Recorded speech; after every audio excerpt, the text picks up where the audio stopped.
Yo, what's up with YouTube? So we back with another reaction video, and today we finna be reacting to a video by Drills on Wheels called FullyChop, the new gen of Chicago drill. So, I heard the dude FullyChop, but I ain't never really just looked into his story or nothing like that, man. I know he a YN from Chicago. That's all I really know. I don't really know too much about him. So we finna check out this video by Drills on Wheels.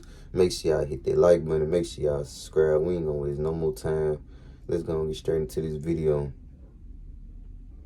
Chicago's drill scene has always been raw, but with FullyChop, it hits a whole new level. He's just 17, but already one of the most feared and talked about names in the city. This ain't the days of Lil Jeff. This is the new wave, where kids live stream robberies, diss the dead in real time, and flip real bodies into viral buzz. FullyChop built his entire career off backdooring his own people, flashing stolen poles, and allegedly shooting a 15-year-old in broad daylight. In this video,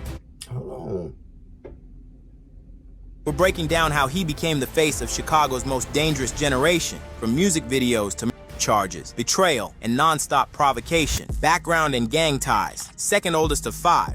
FullyChop grew up on 59th and Paulina in West Englewood, the heart of PGF, Psycho Gang family, named after big homie Psycho, who got hit 6 times and died, turning the block militant. The set runs like a hybrid outfit, rappers pushing YouTube numbers, hustlers trapping on the corners, and vehicle relocation specialists snatching Hellcats for quick flips, all answering to frontman PGF Nook. However, when the feds yanked PGF Nook off 87th Street on a double carjacking warrant, the whole South Side clocked that Psycho Gang family just lost its field general. The indictment laid out 2 armed takedowns and a kidnapping within 30 minutes, with a switch-equipped Glock tacked on for good measure. Nook's fall left 59th, and Paulina scrambling for command while the block's young steppers kept the engines warm. FullyChop, Quan Get M Gone, and Muda. Their daily mission stays the same: slide on back of the yards ops from Lock City and Winchester Boys, trade switches for Chevrolets, and rap the score on YouTube, because west of Ashland the lines stay blurred between rapper, hustler, and wheelman.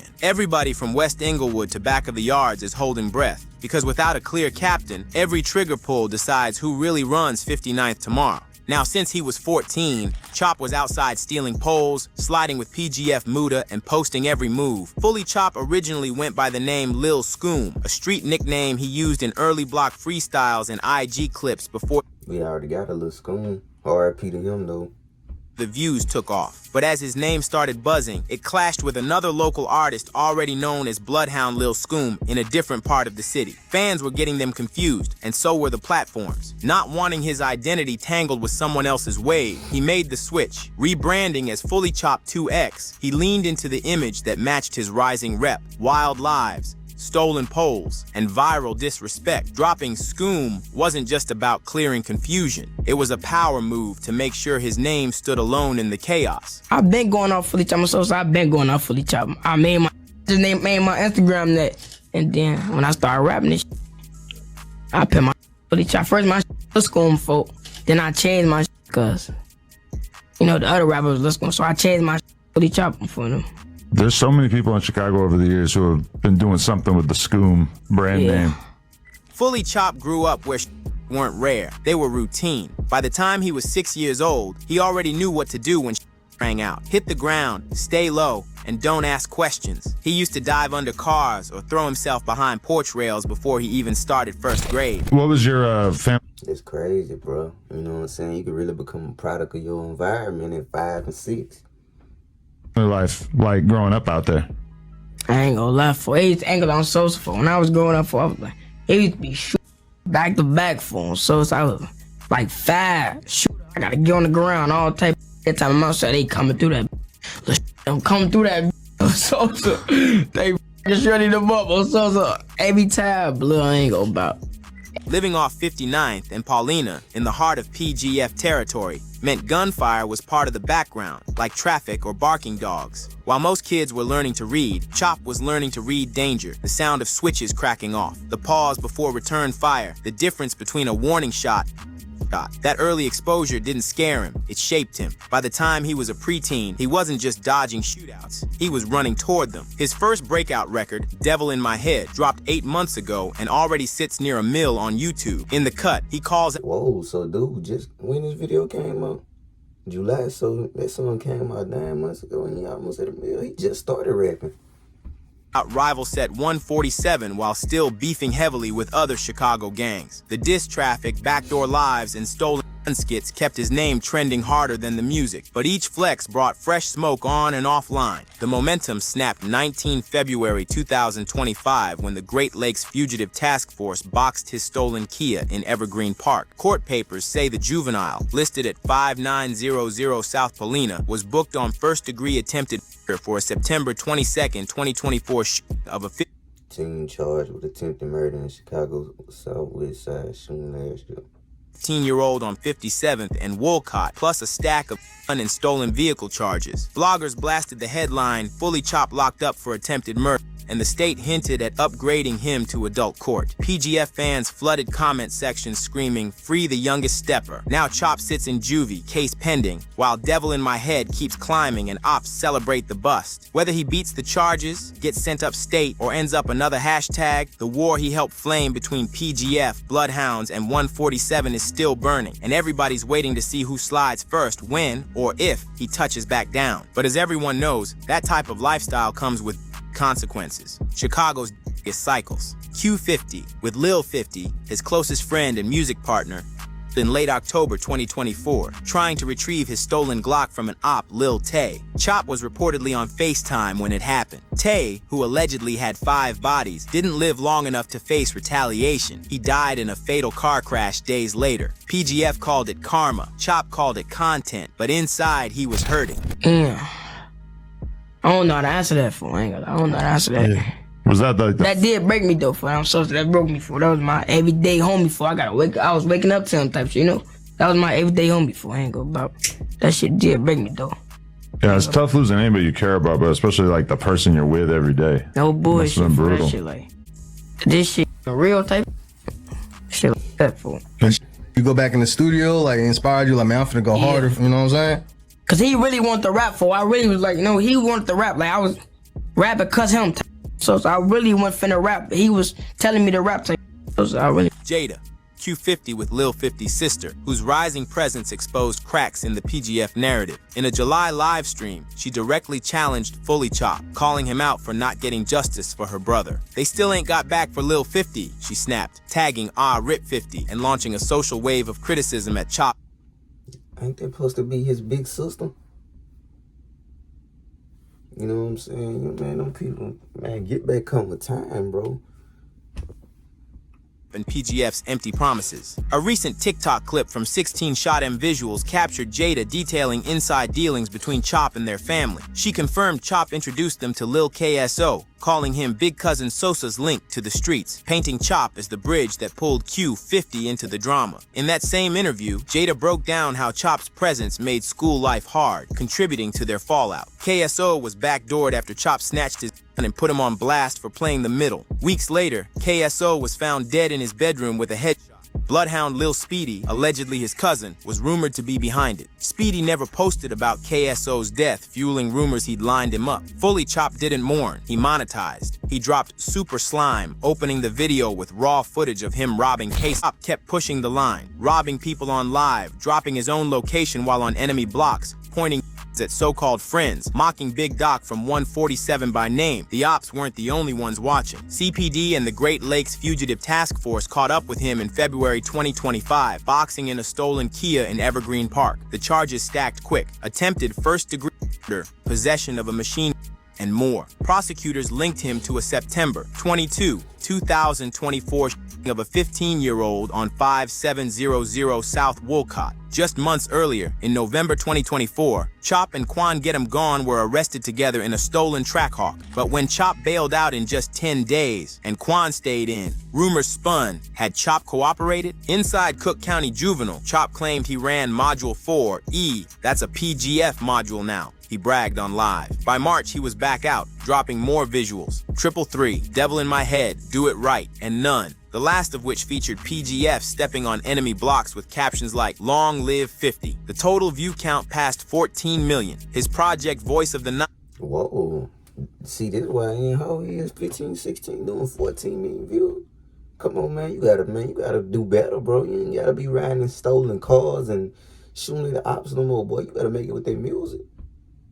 was teased, promoted, and nearly complete, crafted from real-life trauma, retaliation, and bodies still warm. And Chop didn't hide much either. On a couch TV, barely got the cameras rolling before Chop kicked back, pointed at the lens, and bragged about how he stripped his own homie KSO because he was too friendly with the ops, turning what should have been a routine sit-down into a live confession of backdoor treachery. During the interview, PFG was also clowning the 147 twins, Big Doc and Baby Doc. Both them boys folded the same night, he laughed, spitting their names like punchlines while flashing two mismatched G-locks he claimed came off Bloodhound Lil Speedy during a parking lot tussle. Yeah. Hello, how y'all doing? Hey, that's crazy. Look, Baby Doc and Big Doc, worst way on all my dick. Folk down with his Drake, folk down with his button. This gets vicious. One, you know, with his Drake. One, I don't know. Yeah, I think. Both of them got f***ed up though. The disrespect kept going when Chop spun the stolen .40's drum, mocked Speedy's block, and said they were mad about it. Can't leave. Show Goofy didn't even have his pipe. Yeah, It's outside. they really mad about this. Look.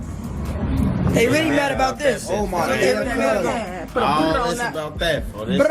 Hey, that still look us. That still look good. That's look us right That still look That look good. us. One in the middle. But that's what they mad about. Hey, look, he know. Crash Out mascot. But what makes FullyChop so entertaining to watch? Why are people tuning in to see what he does next? The answer is his Crash Out personality. Clips of him cruising 59th and Paulina with PGF Muda, waving stolen poles under the streetlights that birthed Psycho Gang family after big homie Psycho was killed, and snippets of unreleased tracks like Time Tickin', where he name drops 147 and Bloodhounds while flexing We the Nine, Come Slide. By 16, he doubled down on the reckless image, dropping the chase and confessing by rapping, My eyes white, but I see red. Baby Doc got put to bed, caught that bee, and then we fled. We pass out shells, can't duck this lid. Lil Xu, tap that head. One false move, get turned to shreds. Know just how we play it. He too fast, so use them legs. The aura peaked when a live stream showed him stripping a younger PGF kid for his Glock and laughing. Backdoor season, a moment Reddit crowned him the Backdoor King. Another time, Dang, dude, backdoing stuff at 15, 16, bro. You can't, man. Man, hopefully he slowed on. Chop and his crew showed reckless behavior when security footage shows him Q50 with Lil 50 and Quan Get 'em Gone robbing a Chicago gas station. Chop allegedly flashed the same Glock he flaunted on IG days earlier. And that's not all. Another time, PGF associates caught a known 147 affiliate lacking inside a corner store on 63rd. Surveillance footage later leaked online showed Chop throwing the first punch before the others swarmed. No arrests followed, but the beating added fuel to an already active war with Lock City and Damonville and put a fresh spotlight on Chop's growing list of real-world offenses turned into online content. Whether he beats the sheet, gets Ryco'd, or ends up another RIP mural, the kid who branded himself youngest in charge is one slip from proving the streets right about how a crash out story usually ends. If you look at who came before him, it's no question why FullyChop is how he is. In his interview with Adam22, FullyChop said it was the music of Lil Jeff and Q50 that first got him inspired, even though they were... Boy, I tell you, boy, the environment and the music and whoever coming up. And then I forgot, his whole gang crashed out anyway. Nook crashed out. From rival blocks, Chop admitted he grew up listening to their tracks, drawn to the raw energy and street authenticity they brought to drill. He credited both artists for influencing his own sound and delivery. But like, at what point did you actually become aware of them and start listening to music or even meet them in person? Wait, what the? I don't know how to. I don't know. But at one point, y'all were inspired or what they moved. Yeah, they had some. Yeah, they had some. I ain't go bounce. So they got some raw ass music for them. So. Yeah, who was you from over there? Like, music? I used to let Jeff and Goofy all the yeah. I ain't go down. So they got some raw ass music for them. So. Despite the bloodshed between their sides, their music made an impact early on, shaping how Chop approached his own rise and helping him craft the aggressive, no-filter style he's now known for. FullyChop flipped his drill lifestyle into a music career by turning real violence into content so raw it sold itself. He live-streamed robberies, gun snatches, and pulls through enemy blocks, then wove that footage straight into his visuals. Viewers weren't watching a rapper pretend. He was the guy on the block, lived with a weapon, and the soundtrack matched the soundtrack of the street. With millions of clicks backing him, labels slid into his DMs, not for a polished pen, but for access to the chaos he lived nightly. He didn't just rap about the streets, he was the coverage, the reporter, and the headline all at once. Music career. When Bounce Out dropped in July 2024, it pulled 50K clicks overnight, and the video sprinted past 1 million views by winter, making every Chicago blog ask how a 16-year-old on house arrest was shooting guerrilla visuals on 59th and Paulina. But the real breakout came 9 months later. Came around Flexin', a 2-minute collab with Q50 with Lil 50 filmed outside the boarded storefront where Psycho got killed. The video rocketed past 3 million views in 8 weeks, outstreaming most of his ops' whole catalogs. Labels. Whoa, if he doing it at 16, 17, bro, just check out with the music, please, man. You ain't gotta go out there and go rob nobody no more, man. You did 3 million views in 8 weeks. That's 2 months. Didn't care he was fresh off a case. Execs slid DMs offering single deals, and bloggers joked the kid live streamed himself into a budget. Rumor is the streaming checks are paying lawyer fees now, but Chop's still calling shots from Juvie, promising a tape the day he's free. If he beats the case, that release could chart. If he doesn't, Chase might be his last viral moment. Either way, the block's waiting to see whether the views buy freedom or just fund a bigger headstone. With every loss turned into a lyric, and every good top touch turning up in a body, the question isn't if there's more blood coming, it's whose. 14 million YouTube clicks in barely a year. That's how a juvie-bound 17-year-old from 59th and Paulina turned a streak of robberies and funerals into real revenue, stacking more plays than members on his block. Add a half dozen Lucy's like Made It Work and Feel Like, and Chop's catalog clears 10 official visuals, each one spliced with real crime scene props and fresh obituaries. The climax hit in March 25 when he teased Voice of the 9-9, a full project named after PGF's 9-block stretch, posting the track list on his YouTube banner and SoundCloud playlist hours after another bond violation hearing. Blogs say distribution advances are already paying lawyer fees. Engineers whisper the intro skit opens with the actual 911 audio from the Q50.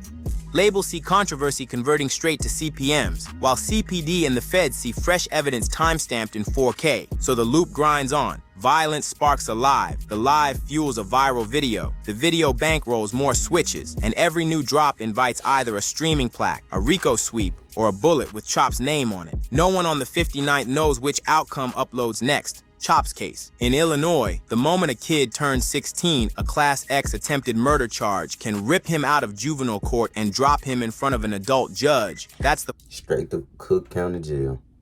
Fork FullyChop hit after the November 2024 Trackhawk bust. Under the state's automatic transfer law, any 16 or 17-year-old booked for Class X violence like attempted slides straight to adult court unless a judge yanks the brakes. Prosecutors still filed an extended juvenile jurisdiction backup, a blended move that lets the case stay in juvie on paper while a full adult sentence hangs in the shadows, ready to snap down if Chop messes up before age 21. The state wants the hard lane, 6 to 30 years flat for the Class X, plus a mandatory 15 to 25 year add-on because he allegedly squeezed a switch Glock, meaning the real range starts around 20 and can stretch to 80 if a jury says he fired and hit. Defense is begging for the EJJ deal. Finish out an IDJJ. Step out clean at 21. Shadow time erased if he stays straight. What started with figures like Lil Jeff, older teens whose names rang out in the early days of Chicago drill, has now spiraled into something even darker. A generation where the shooters, the rappers, and the victims are barely old enough to drive. FullyChop represents what happens when the cycle speeds up. At just 17, he's lived out more violence, betrayal, and trauma than some veterans. Chicago's drill scene has always walked the line between music and war reporting, but now that line is gone. The cameras are on during backdoors. The songs drop while bodies are still warm. And the new wave isn't just influenced by the streets, they're raised by them, with no buffer, no OGs, and no exit plan.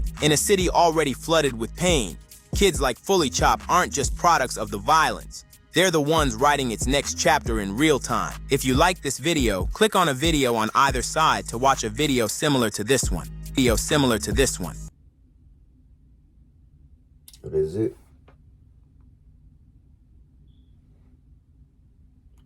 Well, there we have it, y'all, man. That's a video by Drills on Wheels called FullyChop, the new gen of Chicago drill, man. Now, this dude was blowing up. He did 3 million views in 2 months, and you know, dude, he just, man, he perfecting his craft, but he can't stop stealing cars and live streaming robberies and, you know, wilding out, bro.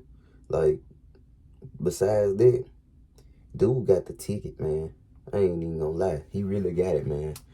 But, you know, he just gotta lead